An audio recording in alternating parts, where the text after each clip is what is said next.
En un circuito eléctrico, por más simple que se vea, te vas a encontrar dos tipos de componentes, los activos y los pasivos. Estos componentes, o mejor conocidos como elementos, son sencillos de identificar y tienen definiciones muy claras, que son las siguientes. Los elementos pasivos son aquellos que disipan o absorben algún tipo de energía que se genera del circuito eléctrico.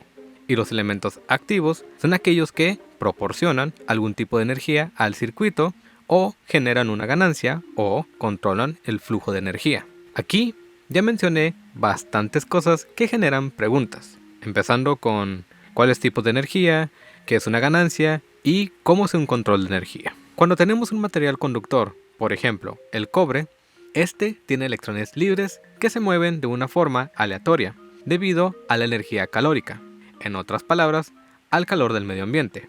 Pero, cuando aplicamos una tensión o una diferencia de potencial o un voltaje o como le digan en tu país, ya sea con una batería o fuente, estos comienzan a moverse en una dirección, normalmente del negativo al positivo. Este movimiento se debe a que los electrones que están en el material se sienten atraídos por el lado positivo de la batería, mientras que los electrones del lado negativo de la batería están siendo inyectados al material.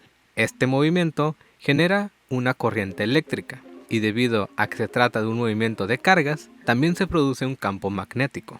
He aquí por qué tenemos energía eléctrica y energía magnética en un circuito. Ambas tienen su aplicación y para utilizarla tenemos los elementos pasivos como el capacitor e inductor.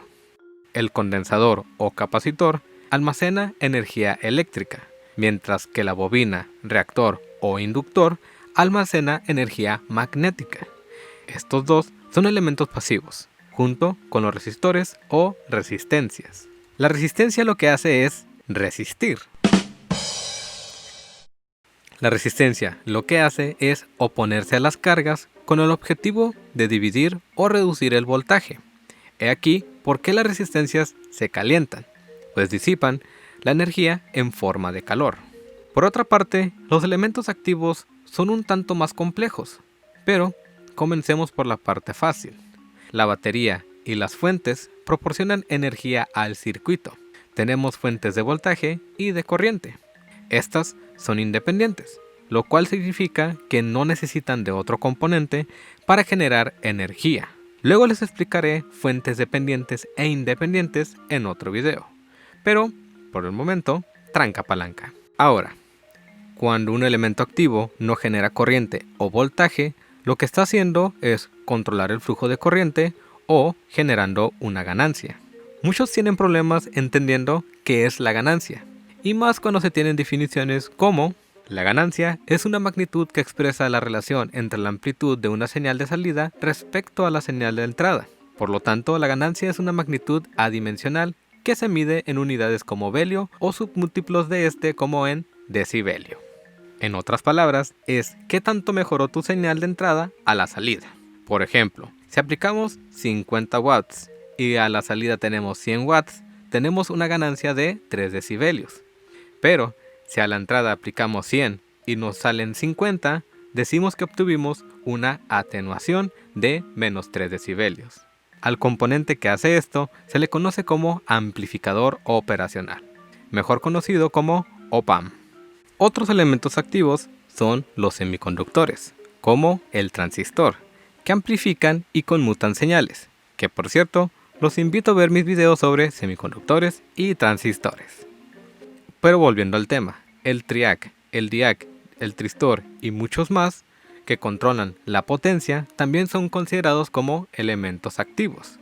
Todos los circuitos integrados también entran en esta categoría porque a pesar de que están creados de elementos pasivos y activos, estos controlan todo lo que viene siendo las señales digitales. Por último, quiero hablarles del diodo. Muchos alegan que es un elemento pasivo debido a que absorbe energía, pero todos los elementos activos que no son fuentes absorben algún tipo de energía para operar. Por eso, otra característica de los elementos activos es que su comportamiento de voltaje versus corriente es no lineal. Se los menciono para que no me los agarren en curva en sus cursos de electrónica. Pero háganme saber sus dudas sobre estos componentes, porque me gustaría hablarles más sobre electrónica. Quiero agradecerle a mis patrons como Daniel Lebot, Dani Álvarez, Spartan 113, Maximiliano Camilo, Senka 007, San González Fernández y a Yago Galleta por ayudarme a armar un circuito que genera tacos muy ricos. Ya saben que si quieren apoyarme, solo tienen que ir a Patreon My Machine TV. Muchas gracias y hasta la próxima. Espero que no escuchen el ventilador porque estoy procesando datos.